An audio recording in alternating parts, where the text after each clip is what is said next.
안녕하세요. 분양 설명하는 남자 분명나입니다. 오늘은 청약시 인정받는 부양가족에 대해 알아보겠습니다. 부양가족은 간단하면서도 복잡합니다. 상당수가 부양가족 점수 계산에서 실수를 해서 어렵게 얻은 청약 당첨 기회를 날리곤 하기 때문에 기준을 정확히 하는 게 중요합니다. 여기서는 민영아파트 가점제를 기준으로 설명드리겠습니다. 공공분양까지 설명하면 너무 복잡해지니까요. 기본적으로 부양가족은 다양한 케이스마다 다르게 해석될 수 있습니다. 결혼한 경우를 보겠습니다. 결혼을 하면 배우자와 자녀를 부양가족으로 등재할 수 있습니다. 그런데 만약 배우자와 내가 다른 지역에서 살고 있어서 세대가 분리되어 있다면 어떨까요?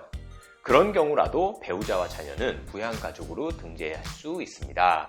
그럼 자녀는 무조건 부양가족으로 등재할 수 있느냐? 아닙니다. 만 30세 미만이거나 결혼을 하지 않았어야 됩니다. 만약 만 30세 이상이라면 특별히 1년 이상 부모님과 주민등록등본의 세대원으로 등재되어 있어야지 인정받을 수 있습니다. 그럼 만 30세 미만이면서 결혼을 하지 않은 자녀는 무조건 다 부양가족으로 등재할 수 있느냐? 그것도 아닙니다. 만 30세 미만이라 하더라도 외국에서 유학을 하거나 어학연수를 해서 최근 90일 동안 외국에 나가 있다면 아무리 어리다 하더라도 부양가족으로 등재하실 수 없습니다. 그래서 여기서 중요한 포인트, 눈여겨본 분양아파트의 청약을 위해서는 외국에 나가 있는 자녀를 반드시 최근 90일 내에 한 번 한국에 입국시켜야 됩니다. 이 90일의 기준이 청약 입주자 모집 공고일 직전까지 연속적으로 나가 있는 경우에 하나이기 때문입니다. 이 말은 중간에 딱 하루만 입국했다가 다음날 나가도 연속적이지 않기 때문에 부양가족으로 등재할 수 있다는 말입니다. 서울과 같이 고경쟁 청약 지역에서는 부양가족 한 명이 당락을 가르기도 합니다. 직장인이 10년을 모아도 벌 수 없는 수익을 부동산 청약 한 방으로 아득히 뛰어넘을 수 있다는 점 꼭 기억하시고요. 외국 유학 중인 자녀는 청약 전 90일 전에 한 번 정도 입국시켜서 부양가족 점수를 받으시기 바랍니다. 이것도 모르고 청약 시에 외국에 유학하거나 어학연수 간 자녀를 부양가족에 등재하시면 그냥 부적격으로 다 날리는 겁니다. 주의하시기 바랍니다.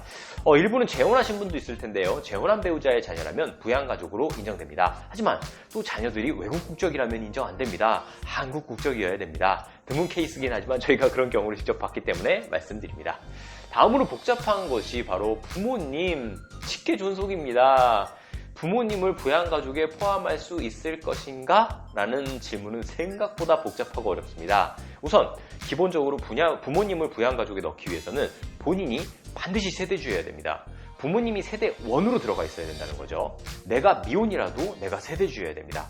그럼 내가 세대주고 부모님을 세대 1으로만 등록하면 부양가족으로 인정해 주는 것이냐라고 생각하실 건데 그렇지도 않습니다. 부모님이 3년 이상 주민등록등본에서 떨어지지 않았어야 됩니다.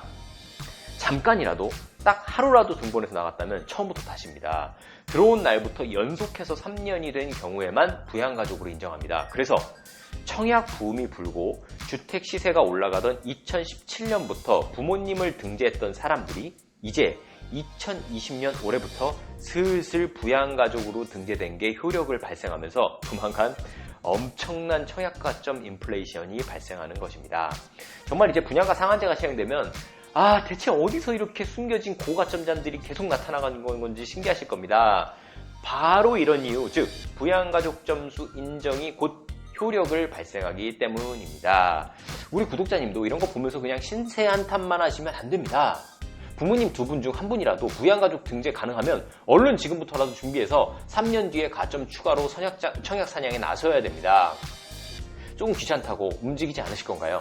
청약 당첨으로 얻는 수익은 여러분이 월요일부터 금요일까지 직장 상사, 고객사 눈치 봐가며 아침 9시부터 저녁 6시까지 탈탈 털리면서 일해도 얻는 수익의 10년치를 초과합니다.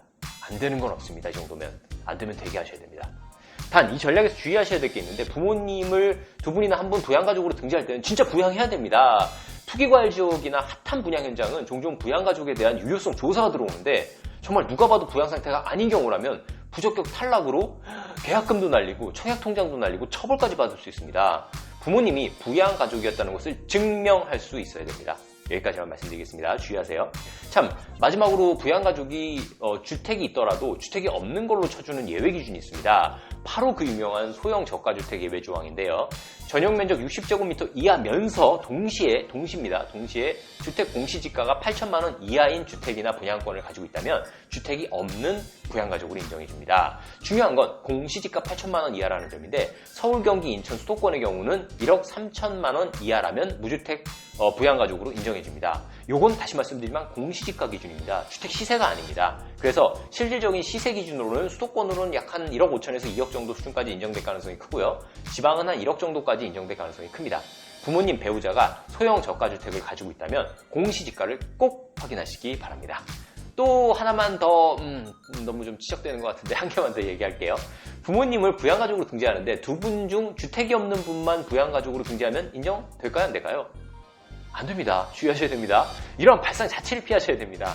부적격되기 때문입니다. 그리고 부모님은 아까 말씀드린 30세 미만 자녀의 외국 체류 기준과 달리 최근 3년의 기간 중 90일을 초과하여 해외에 체류한 경우는 부양가족 인정 못 받으니까 주의하시기 바랍니다. 많이 나오는 부적격 사유입니다. 자, 이렇게 청약에서 인정되는 부양가족에 대해 말씀드렸습니다. 잘 활용하시고요. 구독과 좋아요, 알림 설정까지 해주시면 남들보다 더 유리한 정보 경쟁력으로 청약과 부동산 투자에서 이길 수 있게 도와드리겠습니다. 시청해주셔서 감사합니다.